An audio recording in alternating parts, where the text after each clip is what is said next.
जगत गुरु शिला प्रभुपाद की। शिला प्रभुपाद अपने तात्पर्यों में कई स्थानों पर लिखते हैं कि मनुष्य जीवन का मुख्य लक्ष्य भगवान श्री कृष्ण से संबंध को पुनः स्थापित करना, और अलग अलग युगों में कृष्ण के साथ संबंध स्थापित करने की अलग अलग विधियां हैं। और कलयुग में जो प्रमुख विधि है हरे नाम हरे नाम एवं केवलम। तो इस संसार में हम देखते हैं जब किसी हमारे प्रिय व्यक्ति के साथ हमारे संबंध कुछ खराब होते हैं तो हम उनसे बातचीत शुरू करते हैं, प्रयास करते हैं। अगर जिससे हम वास्तव में संबंध स्थापित करना चाहते हो उससे बातचीत कर रहे हों और बातचीत करते हुए बिल्कुल एब्सेंट माइंडेड हों तो उस व्यक्ति को कैसा लगेगा?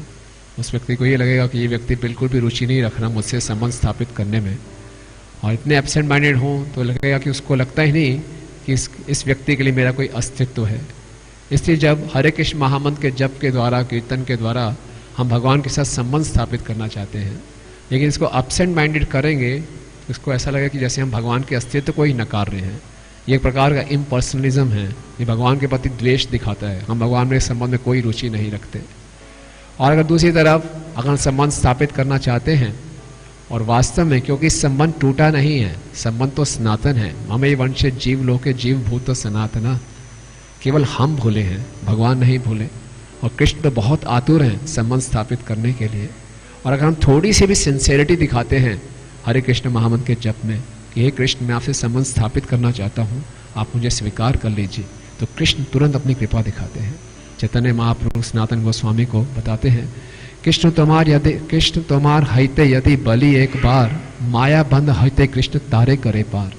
श्रीला प्रभुपाद इसके भावानुवाद में लिखते हैं, अगर कोई बहुत सिंसियरली और सीरियसली भगवान से प्रार्थना करता है कि मैं आपको भूल गया था, अब मैं आपकी शरण में वापस आना चाहता हूँ, केवल एक बारी भी कोई हृदय से भगवान को ये पुकार दे, तो भगवान कहते हैं माया बंध हईते कृष्ण तारे करे पार। जो ये सारा माया का बंधन है जिसके कारण हम अपने आप को इस संसार का मानते हैं, जिसके कारण हम अनंत कोटि जन्मों से इस संसार में सड़ रहे हैं, भगवान तुरंत उस बंधन को काट देते हैं। तो इसलिए हम जब में एब्सेंट माइंडेड ना हो, एब्सेंट माइंडेड होना एक इम्पर्सनलिज्म है, भगवान के अस्तित्व को नकारना है। और जितनी भी हमारी सिंसियरिटी है पूरी सिंसियरिटी के साथ, क्योंकि इसमें पश्चाताप होना चाहिए कि मैंने भगवान को नकारा है और गलती मेरी है, और भगवान से अपनी गलती के सुधार के लिए प्रार्थना करते हुए, क्षमा मांगते हुए, कृतज्ञता प्रकट करते हुए हमें भगवान को पुकारना चाहिए। हरे कृष्ण महामंत्र की जय।